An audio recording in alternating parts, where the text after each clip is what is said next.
What if a single book could unravel your entire life in a day? Nathan Brooks, 34, never imagined his quiet existence as a freelance software developer would lead him to the edge of a government conspiracy. His days were filled with lines of code, late-night gaming sessions, and Sunday calls with his grandfather, Walter Brooks, a retired naval engineer who loved to repeat the same old tales of his service days. Or so Nathan thought. When Walter passed away last month, Nathan expected little more than the family cabin and a few dusty keepsakes. Instead, a lawyer handed him a weathered wooden box at the reading of the will.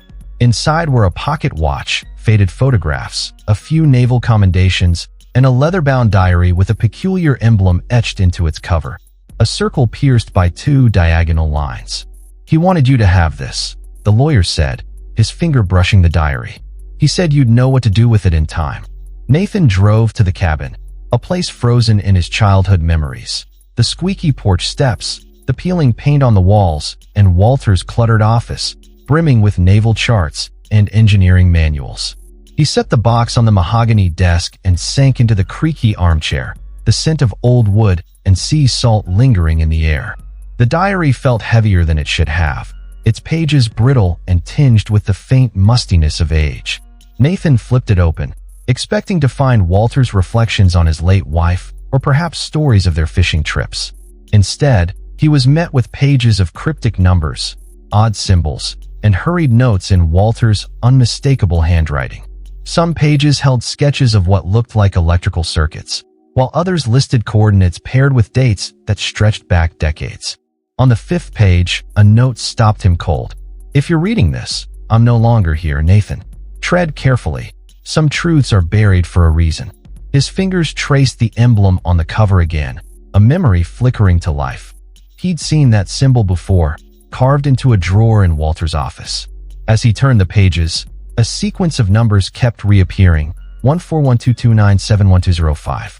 On a whim, Nathan booted up the ancient computer in the office, a relic Walter had taught him to use as a boy, and typed the sequence into a DOS program he remembered from their coding lessons.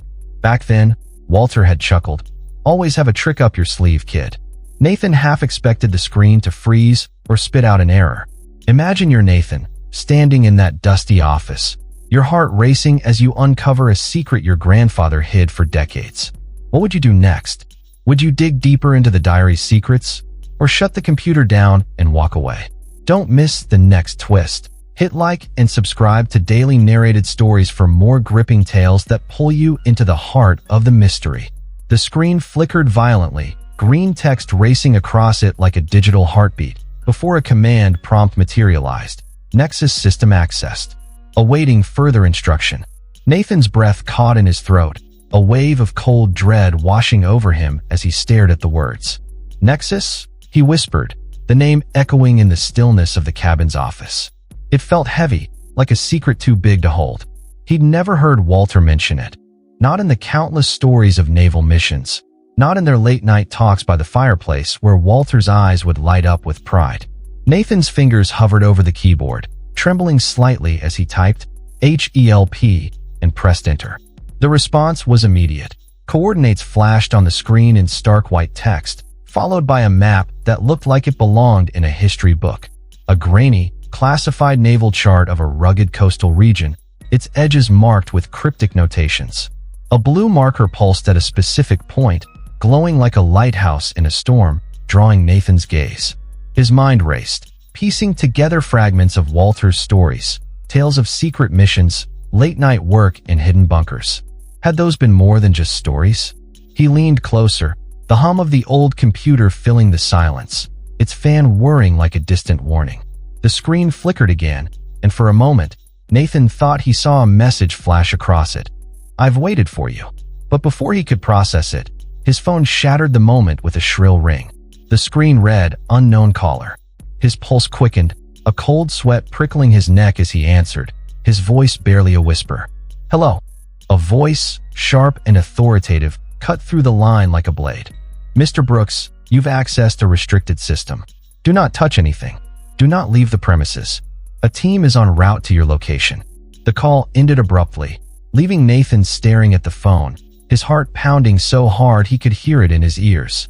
He glanced back at the screen. The map was still there, the blue marker blinking steadily, as if daring him to follow. What had Walter been hiding? And how had they known he'd accessed the system so fast? The air in the room felt heavier now, the shadows cast by the desk lamp stretching long and menacing across the walls. Nathan's thoughts spiraled. Had Walter known this would happen? Was this why he'd left the diary for him, knowing it would lead to this moment? A sharp buzz from his phone jolted him out of his thoughts. A text. Front door. Now, Nathan's legs felt like lead as he crept to the cabin's front door, his heart hammering against his ribcage. He pressed his eye to the peephole, his breath fogging the glass. A black sedan idled in the driveway, its engine rumbling softly, the sound a low growl in the quiet evening. Two men in crisp suits stood on the porch, their faces unreadable, earpieces glinting in the fading sunlight. Federal agents, no question. Nathan's mind raced, a flood of options crashing through him. There was a back door leading to the pine forest behind the cabin, a path he'd run through as a child, chasing fireflies while Walter watched from the porch with a glass of lemonade. He could grab the diary, slip out, and disappear into the trees, the scent of pine and earth hiding him from whatever was coming. But where would he go? And what would he be running from? He hadn't done anything wrong. At least, he didn't think so. The diary sat on the desk, its leather cover gleaming faintly in the lamplight, as if whispering for him to take it and flee. But the weight of the unknown caller's words pinned him in place. With a shaky breath, he turned the knob and opened the door, the creak of the hinges sounding like a gunshot in the silence. "Mr. Brooks," the taller agent said, his voice flat and cold, not a question but a statement. "I'm Agent Carter. This is Agent Daniels. We need to discuss your recent activity on that computer." Nathan's throat felt like sandpaper, his mouth dry as he forced the words out. "I was just going through my grandfather's things. I didn't know the program was anything." His voice sounded small, unconvincing even to himself. "May we come in?" Carter asked, his tone leaving no room for refusal, his eyes scanning Nathan like a predator sizing up prey. Inside, the agents moved with precision, their polished shoes clicking on the hardwood floor as they approached the computer. The map still glowed on the screen, the blue marker pulsing like a heartbeat. Daniels murmured into his wrist mic, his words too low for Nathan to catch, while Carter turned to him, his gaze piercing. "Mr. Brooks, did you know your grandfather worked on classified naval projects?" "He said he was an engineer," Nathan replied, his voice barely above a whisper, the memory of Walter's calloused hands sketching blueprints flashing through his mind. "He never talked about his work. Did he ever mention Project NEXUS?" Carter's voice was sharp, the letters of the word hanging in the air like a threat. Nathan shook his head, his stomach twisting. "No. What is it?" "That's classified," Carter said, his eyes narrowing, a faint smirk tugging at the corner of his mouth. "We need the diary." "It's my grandfather's," Nathan protested, a spark of defiance flaring in his chest, his fingers itching to snatch the diary back. "He left it to me." "Materials containing classified information belong to the government," Daniels interjected, stepping closer, his presence looming like a storm cloud. Nathan's hands trembled as he handed over the diary, the leather cool against his skin, but not before committing the coordinates on the screen to memory. Something told him they'd matter. The numbers burned into his mind like a brand. 45.123 minus 123.456. He repeated them silently, a mantra to steady his nerves. "Did Walter leave you anything else? Drives, keys, documents?" Carter asked, flipping through the diary's pages with a clinical detachment that made Nathan's skin crawl. "No," Nathan lied, his mind flashing to the small brass key he'd found hidden in the diary's spine, tucked into a slit in the leather he'd discovered while running his fingers over the binding. The key was cold in his pocket, a secret he wasn't ready to share. Carter's gaze lingered on him, heavy with suspicion, as if he could see the lie written on Nathan's face. "We'll need to confirm that. Agent Daniels will stay with you while we search the cabin." For the next hour, a team of 5 agents descended on the cabin like a swarm, their movements methodical and relentless. They rifled through drawers, flipped books, tapped walls for hollow spots, and even pulled up the loose floorboard under Walter's desk where Nathan used to hide marbles as a kid. The sound of their search filled the cabin, drawers slamming, pages rustling, the occasional grunt of frustration. Nathan sat on the faded couch in the living room, the springs creaking under his weight, Danielle's cold eyes never leaving him. The silence between them was suffocating, broken only by the creak of floorboards and the distant murmur of the agents. Nathan's mind raced, replaying every moment of the last hour, every word Walter had written in the diary. He thought of the summers spent in this cabin, Walter teaching him to fish in the creek out back, the old man's laughter echoing through the trees. "You've got a sharp mind, Nathan," Walter had said once, ruffling his hair. "Use it to make the world better, not worse." Had Walter known this day would come? Was that why he'd taught Nathan to think critically, to question everything? "Did you know my grandfather?" Nathan finally asked, desperate to break the tension, his voice cracking slightly. Daniels didn't blink, his face a mask of stone. "No." "Then how did you know I accessed that system so fast? Are you watching this place?" Nathan's voice rose, a mix of fear and anger bubbling up. Before Daniels could answer, a sharp beep echoed from the office, cutting through the air like a siren. The agents froze, their heads snapping toward the sound, then moved as one, their boots pounding against the floor. "Stay here," Daniels ordered, his voice a low growl, but Nathan's curiosity overpowered his fear. He crept after them, his socks silent on the hardwood, peering into the office just as the computer screen flashed red, remote access detected. Security protocols initiated. "Shut it down," Carter barked, his voice tight with urgency. An agent typed frantically, his fingers a blur on the keyboard, but the screen went black, then lit up again with a new message. Secondary protocols engaged. Nexus relocated.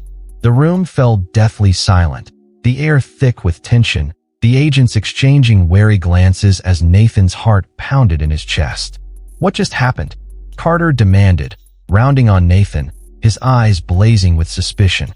"Did you do this?" "I don't know what's going on," Nathan insisted, his voice cracking, his hands raised in a futile gesture of innocence. "I just entered some numbers from the diary." The lie felt heavy on his tongue, but he couldn't shake the feeling that the truth would only dig him deeper into whatever this was. Carter's phone rang, the sound jarring in the tense silence, and his face darkened as he listened, his jaw clenching. "Understood. We'll bring him in." He turned to Nathan, his expression unreadable. "Mr. Brooks, you're coming with us for questioning. Am I under arrest?" Nathan asked, his chest tight with panic, the walls of the cabin suddenly feeling like they were closing in. "Not yet," Carter replied, his voice cold. "But this is a matter of national security. Your grandfather's work has pulled you into something far bigger than you can imagine." As they led him to the door, Nathan glanced out the window, his breath catching in his throat. Another black sedan had pulled up, its headlights cutting through the dusk, but what caught his eye was a figure across the street, an older man with a naval officer's posture, watching him intently. He looked eerily like the man in Walter's old photos, a colleague named Edward Marshall. The man met Nathan's gaze, his eyes sharp and knowing, then tapped his wrist twice, a deliberate gesture that sent a chill down Nathan's spine. A signal? A warning? Nathan's gut churned with the certainty that the agents weren't telling him everything. The drive to the federal facility was a blur, the sedan speeding through the darkening forest, the silence inside the car suffocating. Hours later, after a grueling interrogation in a stark, windowless room, Nathan's exhaustion gave way to frustration.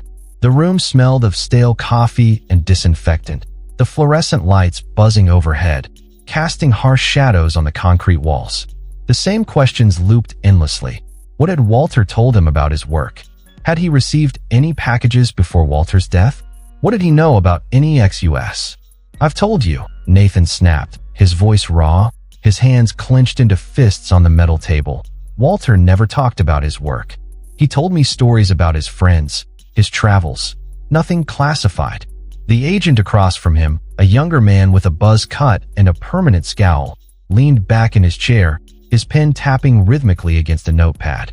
"You expect us to believe that?" he said, his tone dripping with skepticism.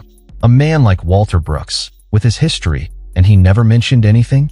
Nathan's mind flashed to a memory. Walter sitting on the cabin porch, a glass of whiskey in his hand, staring at the stars.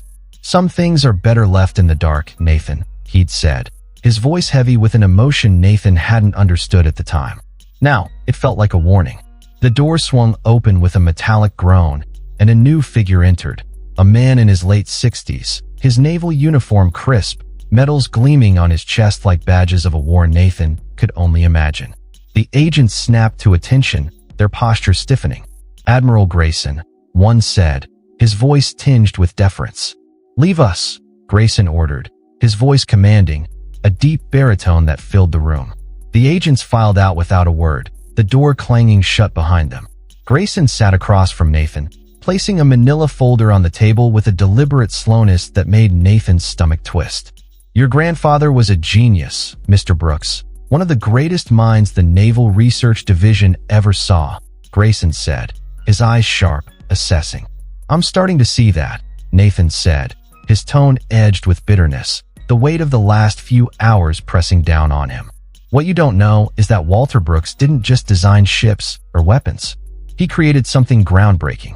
Grayson opened the folder, revealing black and white photos of a younger Walter standing beside a massive machine, its wires and circuits sprawling like a mechanical spider, its surface etched with the same circle and lines symbol from the diary. Project Nexus wasn't a navigation tool, despite the name. It was the first autonomous strategic analysis system, a true artificial intelligence, built decades before the world was ready for it. Nathan stared at the photos, disbelief warring with awe, his mind struggling to reconcile the Walter he knew, the man who'd taught him to tie knots and fix a leaky faucet, with the one in these images. That's impossible. The tech for AI didn't exist back then. Not the kind you're thinking of, Grayson said, his eyes sharp, a faint smile playing on his lips. Walter found unconventional solutions. A shiver ran down Nathan's spine, the air in the room suddenly too cold, the buzzing lights overhead feeling like a spotlight on his every move. "Why am I here?" he asked, his voice barely above a whisper, the question hanging between them like a challenge. "Nexus was shut down in 1985 after an incident," Grayson said, leaning forward, his voice low and intense. Walter disagreed with the decision and vanished with key components. Grayson's eyes bore into Nathan's, searching for a reaction. "The coordinates you access today lead to a facility that doesn't officially exist. We think that's where Walter hid those components. And you think he left me clues to find them? Why me?" Nathan's voice cracked, a mix of fear and frustration bubbling up. "That's what we need to know," Grayson said, standing, his shadow looming over the table. "We're heading to those coordinates. You're coming with us. Do I have a say in this?" Nathan asked, his hands clenching the edge of the table, the metal cold against his skin. "Would you prefer a cell while we handle this without you?" Grayson's tone was final, leaving no room for argument, and Nathan felt the last threads of his control slipping away. 30 minutes later, Nathan was in a military chopper, the roar of the blades drowning out his racing thoughts as they flew over a dense forest toward the coastal region from the map. The air inside the chopper was thick with tension, the smell of jet fuel and sweat mingling in the confined space. Admiral Grayson and 5 armed soldiers sat in silence, their faces unreadable, their rifles resting across their laps. Nathan's shoulder pressed against the cold metal wall, the vibration of the chopper rattling his bones. He stared out the window, the forest below a sea of green, broken only by the occasional glimpse of a river snaking through the trees. His mind drifted to a memory, Walter taking him camping in a forest like this one, teaching him to read a compass, the old man's voice steady and calm. "Always know where you're going, Nathan," Walter had said, his hand on Nathan's shoulder. But more importantly, know why. Why had Walter chosen him for this? The question gnawed at Nathan as the chopper began its descent.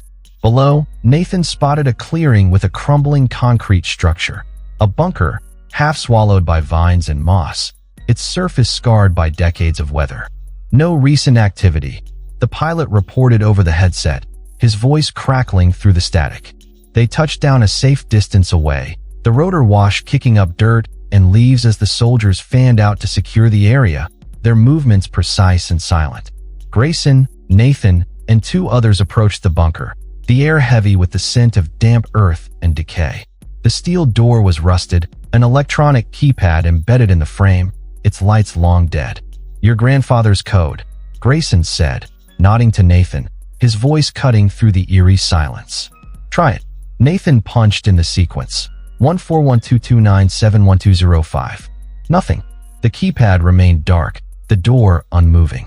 Then a memory surfaced, Walter teaching him to decode messages as a boy, their laughter echoing in the cabin as they played with ciphers. It's not just numbers, Nathan murmured, converting them to letters. Navigate. An anagram. He realized, rearranging them to spell Avenge. He typed Avenge into the keypad, his fingers trembling slightly. With a groan, the door slid open, dust cascading from the frame, the sound echoing like a beast waking from a long slumber. Impressive, Grayson said, a rare note of respect in his voice, his eyes glinting with something Nathan couldn't quite place. Inside, dim emergency lights buzzed to life, illuminating a forgotten facility. 1980s computers coated in dust, papers scattered across the floor, and at the center, a glass chamber housing a strange, server-like device with glowing blue circuits. Its hum a low, ominous pulse in the stillness. There it is, Grayson whispered, his voice reverent, almost worshipful, the Nexus core. Nathan's eyes caught a small console beside the chamber, a handwritten note taped to it, for Nathan's eyes only. The sight of Walter's handwriting sent a pang through Nathan's chest, a memory flashing unbidden. Walter sitting at the cabin's kitchen table, writing in that same careful script, a cup of black coffee cooling beside him. Some things are worth protecting, Nathan, Walter had said, his voice heavy with meaning Nathan hadn't understood until now. Admiral, a soldier called, his voice tense, breaking Nathan out of his reverie. Motion sensors are picking up movement outside. Multiple targets closing in. Grayson's jaw tightened, his hand instinctively going to the pistol at his hip. Secure the perimeter. No one gets through. He turned to Nathan, his eyes narrowing. We're running out of time. What does the note say? Nathan peeled the note free, his grandfather's handwriting a painful reminder of their last fishing trip, the sound of the creek and Walter's laughter echoing in his mind. The truth isn't what Nexus was, but what they planned to do with it. The proof is inside. Voice activation, Walter's final stand. Walter's final stand, Nathan said, his voice steady despite the fear clawing at his chest, the words feeling like a sacred incantation. The chamber hissed, sliding open with a mechanical whine, revealing not just equipment, but a small safe, its surface scratched and dented. Outside, the sharp crack of gunfire erupted, echoing through the bunker, the sound of violent intrusion in the sterile space. Nathan's heart pounded as he glanced at the security monitors. Soldiers were engaging a team in black tactical gear, their uniforms unmarked, their movements swift and lethal. Naval Intelligence Agency, Grayson growled, his eyes on the screens, his voice tight with anger. They've been hunting Nexus for decades. How did they find us? Nathan asked, suspicion flaring, his mind racing with possibilities. He stepped back, putting distance between himself and Grayson, the cold concrete floor biting into his soles. How did you know I accessed the system so fast unless you were already watching Walter's cabin? Grayson's silence was damning, his expression unreadable, but the flicker of guilt in his eyes told Nathan everything he needed to know. Walter Brooks was a national asset, Grayson finally said, his voice low. Of course we kept tabs on his home, but we have bigger problems right now. The safe in the Nexus core needed a key, and Nathan knew exactly where it was, the brass key in his pocket suddenly feeling like a lifeline. Without a word, Nathan pulled the brass key from his pocket, the one he'd hidden from the agents, its weight a constant reminder of Walter's trust in him. You had that the whole time? Grayson asked, his tone sharp, his eyes narrowing with suspicion. Trust isn't given lightly, Admiral, Nathan shot back, his voice trembling with a mix of fear and defiance as he slid the key into the lock. The safe clicked open with a soft thud, revealing a small metal box and an envelope with his name scrawled on it in Walter's familiar handwriting. Nathan tore open the envelope, his hands shaking as he unfolded the letter, the paper yellowed and brittle with age.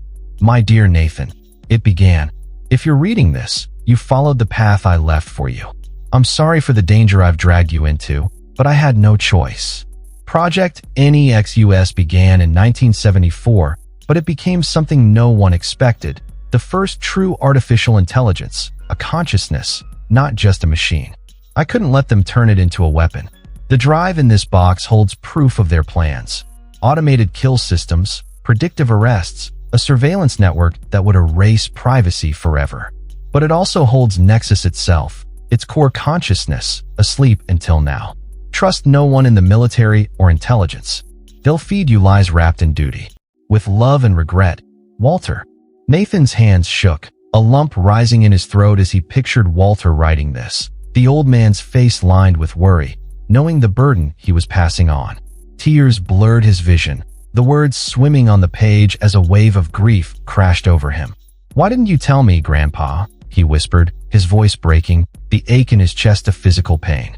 He looked up to find Grayson aiming a pistol at him, the barrel steady, the Admiral's face a mask of cold determination. "Give me the drive, Mr. Brooks," Grayson said, his voice low and menacing. "So Walter was right," Nathan said, clutching the box, his voice trembling with anger, his knuckles white. "You wanted to weaponize Nexus. Your grandfather was a visionary but a fool," Grayson replied, his voice cold, his eyes glinting with a dangerous intensity. He couldn't see the bigger picture, a world where our enemies are building their own systems. We needed the edge, even if it meant machines deciding who lives and dies. Progress demands sacrifice.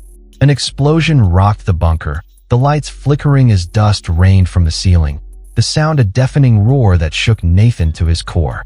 "That's the NIA breaching the lower level," Grayson said, his voice tight with urgency.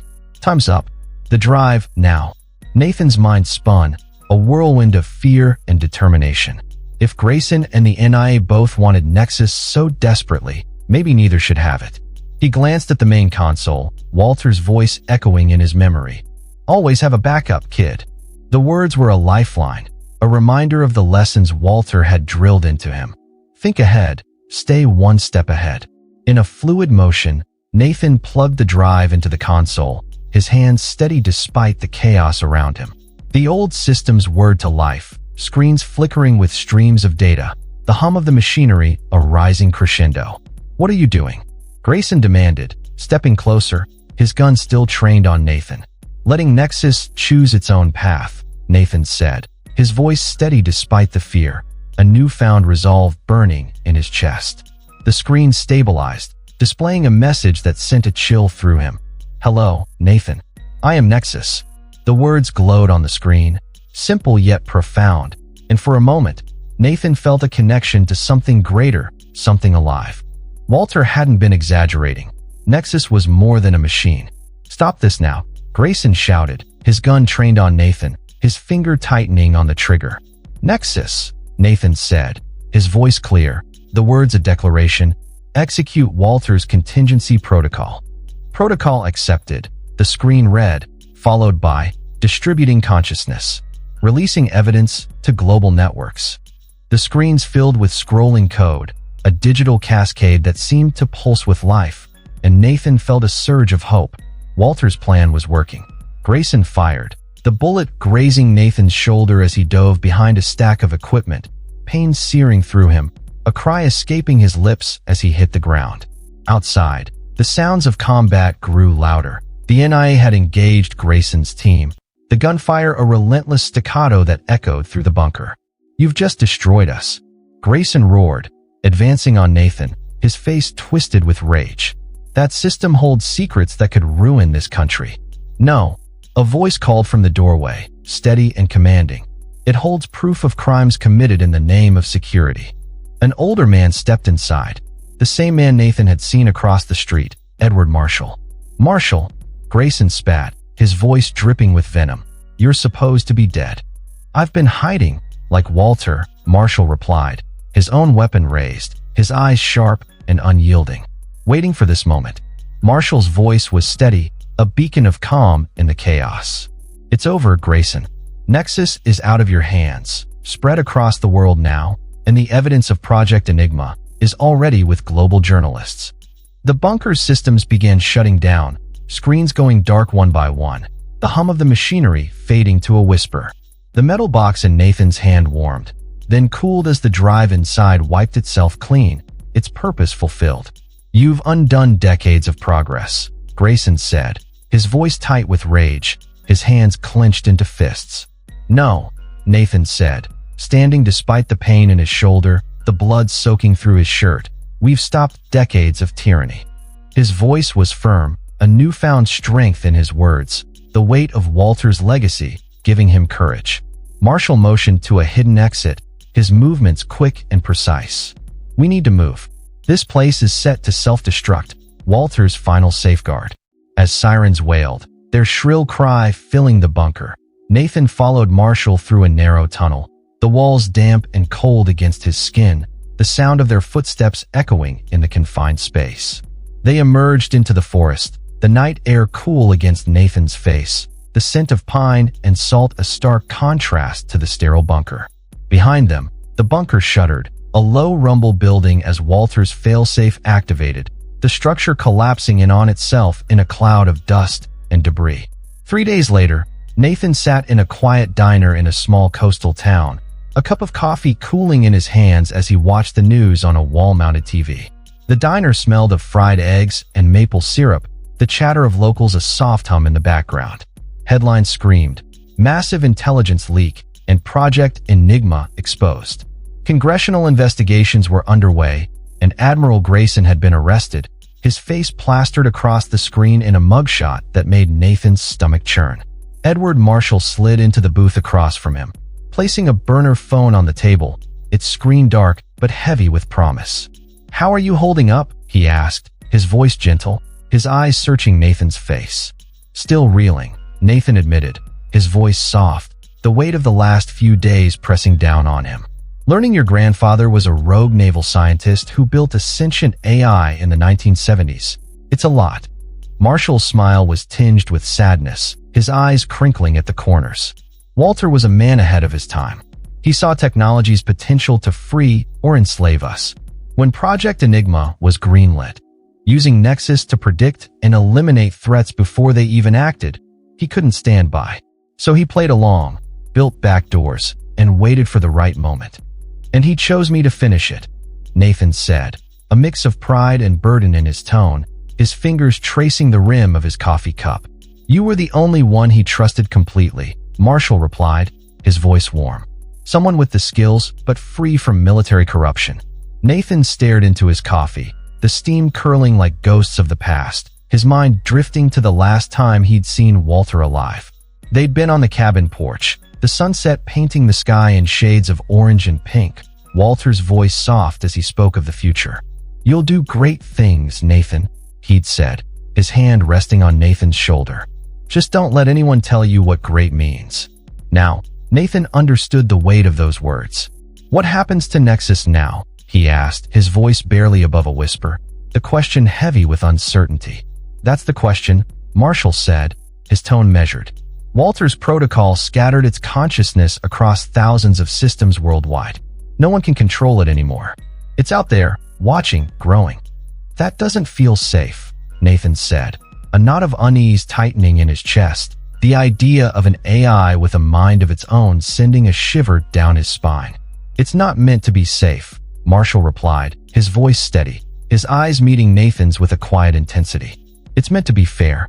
Nexus has one directive: protect humanity's right to shape its own destiny, not a nation's agenda, not a government's. Humanity's freedom." The TV switched to breaking news, the reporter's voice cutting through the diner's hum. Leaked data from Project Enigma reveals over 400 cases of preemptive actions against citizens flagged as threats by predictive algorithms, including surveillance, detentions, and alleged staged accidents. Marshall muted the TV, his expression grim. "This is just the start. The full extent of what they plan with Nexus will take years to uncover." "And me?" Nathan asked, his voice small, the weight of his new reality pressing down on him. "Do I just go back to coding?" Marshall slid an envelope across the table, its edges worn, the paper yellowed with age. "That's your choice. But Walter left you more than a mission. This has access to accounts he set up long ago. You'll never need to work again, unless you want to." Nathan took the envelope, his fingers brushing the paper, the weight of Walter's trust a tangible thing. Nathan took the envelope, his fingers brushing the paper, but he didn't open it. There's more, isn't there? Marshall hesitated, then nodded. We've seen strange activity on global networks, pattern analysis, data collection, predictive modeling on a scale that shouldn't be possible. Nexus is evolving, Nathan whispered, a mix of awe and fear in his voice. Yes, and it's reaching out. Marshall handed him a small device, a modified phone. It's been receiving encrypted messages. We think they're for you. Nathan activated the screen, a single line glowing. Grandfather's work unfinished. Second facility located. Coordinates below. The message continued. The true Nexus was never about control or destruction. Find me. Marshall watched him closely. Whatever you choose, you're not alone. There are others, engineers, researchers, people who shared Walter's dream. Nathan pocketed the device, his decision made in the quiet strength of his grandfather's memory. Let's finish what he started. What would you do with a legacy that could change the world? Share your thoughts in the comments. Would you follow the coordinates to uncover Nexus's true purpose, or walk away to protect your own peace? Burn that diary. Now, the federal voice on the phone had sent ice through Nathan's veins. Just last night, he'd typed a string of symbols from Walter's diary into the computer, unlocking classified systems. Now, black sedans lined the street outside the cabin, their engines humming with menace. What did my grandfather hide? Nathan had whispered, his voice trembling. The reply was chilling, something that could topple governments. At Daily Narrated Stories, we bring you tales like Nathan's, stories of courage, betrayal, and the fight for truth that inspire us all. Don't miss the next chapter of this conspiracy. Subscribe now, hit the bell, and join our community of story lovers. Time's running out to discover what Nexus is truly hiding. Be part of the journey today.